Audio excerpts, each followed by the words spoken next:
Nandito na naman guys ang ating kaibigang si Awad. Bali, mag-installa naman siya ng tiles. So, ang dito sa dugtungan ba, dito may papuntang kusina.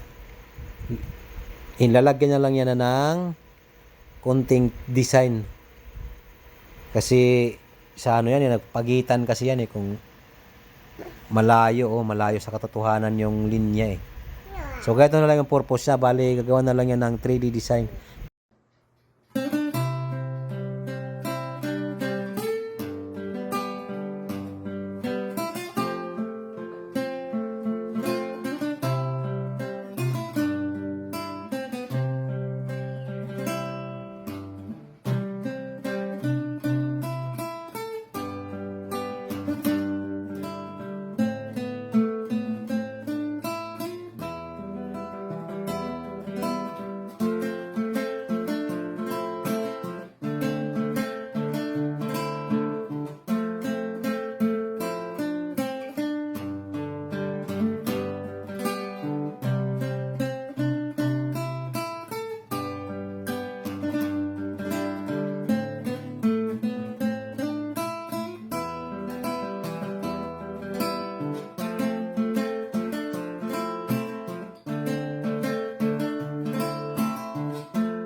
Ang mga gatong paraan kasi basic lang para sa kanila Pero sa atin, mahirapan din tayo niyan kung hindi tayo sanay. Pero pwede natin itong gawan ng idea. Yung pagkat lang at saka kailangan pantay talaga. Walang labis, walang kulang para gumanda. Yun puti lang at saka itim. Ang kanyang dinagdag dyan, saka yung tiles na dati na ba, dyan sa nagkuha. Ayun Ang ganda. Okay kaayo yan Diyan talaga agad ang unang mapapansin. Nice kaayo. Bumagay siya sa tiles, sa flooring at saka dito sa wall.